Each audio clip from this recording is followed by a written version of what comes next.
Friends, आज हम discuss करेंगे where there is a will written by Mahesh Dattani. Mahesh Dattani एक Indian director, actor, playwright और राइटर थे। और आज हम डिस्कस करने वाले हैं वो है एक प्ले। ये 2 एक्ट स्टेज प्ले है जिसे पब्लिश करवाया गया था, जिसे परफॉर्म किया था 1988 में। ये मॉडर्न सोसाइटी पर क्रिटिसाइज़ करता है और इसमें की जो अलग अलग इश्यूज़ है, स्पेशली पैट्रियार्की, जनरेशन गैप और सोसाइटल माल प्रैक्टिसेस, वो हमें दिखाता है। इसमें का जो मेन कैरेक्टर है वो अपनी फैमिली को कंट्रोल करते रहता है। Even after death also he tries to control them. और वो किस तरीके से कंट्रोल करता है वो हम इसमें देखेंगे। अब ये टाइटल इस प्ले के लिए कैसे सूटेबल है वो हम वीडियो के एंड में डिस्कस करेंगे। So let's begin. ये प्ले जो है ये सेट हुआ है मुंबई में। इसमें एक कैरेक्टर है जिसका नाम है हसमुख मेहता। सारे कैरेक्टर्स जो है वो गुजराती हैं। तो हसमुख मेहता जो है, जो कि मुंबई में का one of the richest persons है, उसकी एक गारमेंट मैन्युफैक्चरिंग कंपनी है और उसका नाम है मेहता ग्रुप ऑफ कंपनीज। हसमुख मेहता ने बहुत मेहनत से कई सालों तक कंसिस्टेंटली डेडिकेशन के साथ में इस कंपनी को खड़ा किया है और वो इस कंपनी के प्रति बहुत ज़्यादा एंग्शियस है। इसकी बीवी का नाम है सोनल। सोनल का मतलब होता है सोना, गोल्ड। जब हसमुख मेहता की सोनल से शादी हुई थी तो उसे लगता था कि वो सच में सोना है, मतलब एक बहुत ही अच्छी वाइफ है। लेकिन जैसे ही शादी हो जाती है, he realises that she is good for nothing. और उसके अपनी वाइफ के साथ में जो वो अक्सर झगड़े होते रहते हैं। इन दोनों का एक बेटा है, हसमुख और सोनल का, जिसका नाम है अजीत।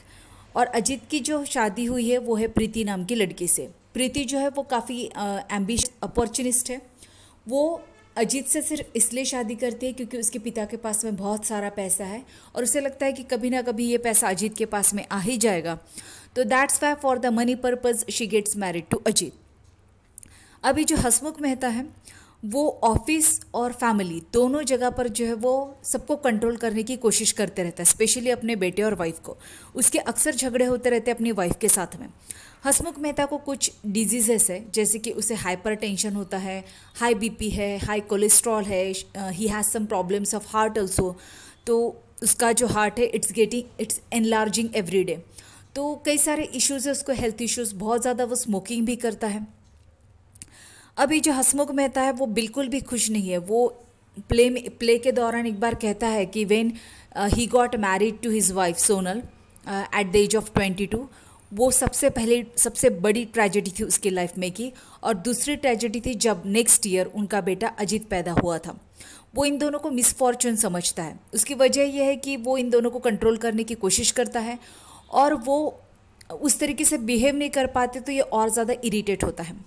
अब हसमुख मेहता जो वो अपने बेटे को सीएमडी नहीं बनाना चाहता है कंपनी का, that is chief managing director, क्योंकि उसे लगता है कि अजीत उस लायक ही नहीं, he is also good for nothing like his mother.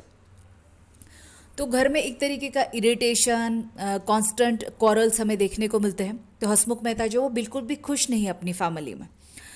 अब ये जो हसमुख है, इसकी वाइफ जो है, उसके हाथ के नीचे कई सारे सर्वेंट्स है जो कि काम करते हैं, एक कुक भी है।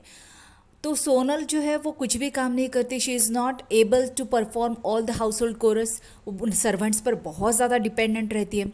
जब कुक लीव पर चला जाता है तो she is not able to manage even the kitchen. वो बहुत अलग अलग तरीके की फूड बना के रख देती है, क्वांटिटी भी बहुत ज़्यादा होती है, जिसकी वजह से हसमुख मेहता जो है उस पर बहुत ज़्यादा नाराज़ होता है। एक तो फूड भी वेस्ट होता है और उसमें इतना टेस्ट भी नहीं होता है।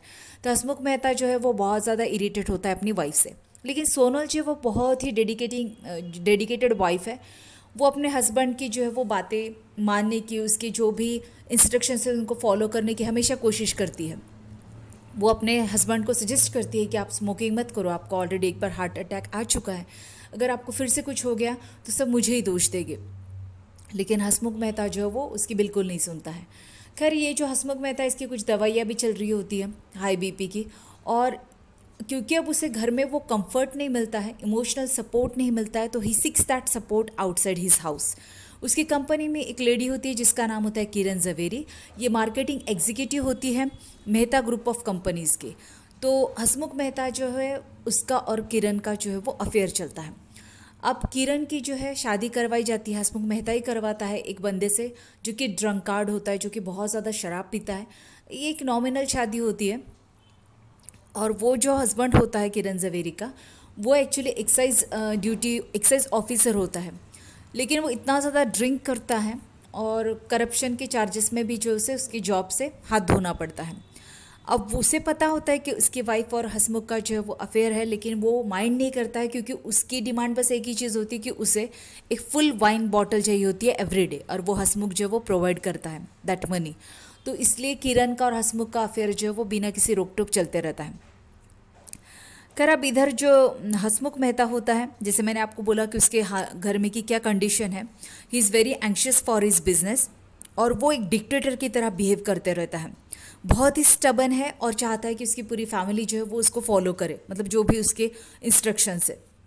वो चाहता है कि उसका बेटा अजीत जो है वो रोज़ सुबह उसके बूट जो है उसको शूज़ जो है उसको पॉलिश करे और उसके जो भी ऑर्डर है उसको एग्जीक्यूट करे, और जब ऐसा नहीं होता है तो वो फ्रस्ट्रेट होता है। खैर तो इसके बाद में ये जो प्रीति होती है, जैसे मैंने आपको बोला कि उसे पैसों का लालच होता है जिसकी वजह से वो अजीत से शादी करती है। तो वो क्या करती है कि डेलिबरेटली हसमुख मेहता की जो दवाइयाँ होती है उसे चेंज कर देती है अपनी विटामिन टैबलेट्स से। वो विटामिन की टैबलेट्स जो है वो बीपी के टैबलेट्स से एक्सचेंज कर देती है। अब हसमुख मेहता जब दवाइयाँ लेता है तो क्योंकि उसका बीपी कंट्रोल में नहीं रहता तो उसकी वजह से उसे और एक हार्ट अटैक आता है और उसकी डेथ हो जाती है ड्यू टू कार्डियक अरेस्ट। अब उसकी मौत के बाद में जो है वो उसका बेटा अजीत जो काफ़ी शॉक हो जाता है। हर कोई एक तरीके के ट्रॉमा में होता है एक्सेप्ट प्रीति। ऐसा लगता है जैसे उसे सब कुछ पता था, अब किया ही उसने है तो उसको तो पता ही होगा। तो लगभग हसमुख मेहता की डेथ को 7 दिन हो जाते हैं। जब प्ले की शुरुआत होती है तो एक्चुअली हसमुख मेहता वहाँ पे फिजिकली प्रेजेंट नहीं है, उसकी डेथ हो चुकी है। तो he is present in the play in the form of a spirit, ghost की तरह वो प्रेजेंट होता है। तो 7 दिन बीत जाते हैं और किसी को नहीं पता होता है कि हसमुख मेहता ने एक विल भी तैयार करके रखी हुई है। तो ये जो मार्केटिंग एग्जीक्यूटिव होती है किरण, इसको पता होता है उस विल के बारे में। और तो हसमुख मेहता ने जो एक ट्रस्ट इस्टेब्लिश किया होता है, एक ट्रस्ट बनाया होता है, और उस ट्रस्ट का जो हेड है वो किरण जवेरी को बना देता है। अब ये जो चैरिटेबल ट्रस्ट होता है, क्योंकि अब तो पैसा फैमिली के हाथ में नहीं लगेगा, तो प्रीति बड़ी जो है वो डिप्रेस हो जाती है। अब उस विल के अकॉर्डिंग जब 7 दिन बाद में फैमिली मेम्बर्स को उस विल के बारे में पता चलता है तो उनको ये पता लगता है कि हसमुख मेहता ने एक चैरिटेबल ट्रस्ट जो है वो बनाया है, उसमें ही सारा पैसा जो है वो एंगेज है फैमिली का, कंपनी का। अब ये पैसा जो है वो अजीत को तभी मिलेगा when he will turn 45 years old. जब वो 45 साल का हो जाएगा तब उसे वो पैसा मिलेगा। और उसमें और भी कई कंडीशंस होती है, जैसे कि अजीत को रोज़ जो है वो ऑफिस जाना पड़ेगा 9 to 6, मतलब सुबह 9 से लेकर शाम के 6 बजे तक उसे ऑफिस में काम करना पड़ेगा। और उसके बाद में जब वो 45 साल का होगा तो then he will get that money. और इसका जो हेड होता है वो किरण जवेरी को बना दिया जाता है। तो इस विल के साथ साथ फैमिली को ये भी पता चलता है कि हसमुख मेहता का जो वो किरण के साथ में एक्स्ट्रा मैरिटल अफेयर चल रहा था। किरण जो है वो उसी घर में आके रहना शुरू कर देती है हसमुख मेहता के। तो ये फैमिली को शुरुआत में तो अच्छा नहीं लगता है, लेकिन धीरे धीरे, क्योंकि किरण जो है वो काफ़ी ही स्मार्ट लेडी होती है, धीरे धीरे सोनल और किरण की तो काफ़ी अच्छी दोस्ती हो जाती है, वो एक दूसरे के साथ में घुल मिल जाती है। अजीत भी जो है वो धीरे धीरे एक रिस्पॉन्सिबल आदमी बनता जाता है, रोज़ वो ऑफिस जाता है। ये देखकर किरण को काफ़ी अच्छा लगता है।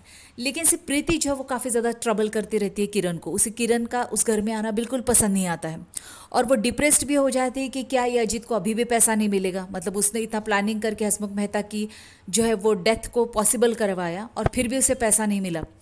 तो ये देखकर वो अजीत से कहती है कि you are a useless man, मैंने बेवजह ही तुमसे शादी कर ली करके।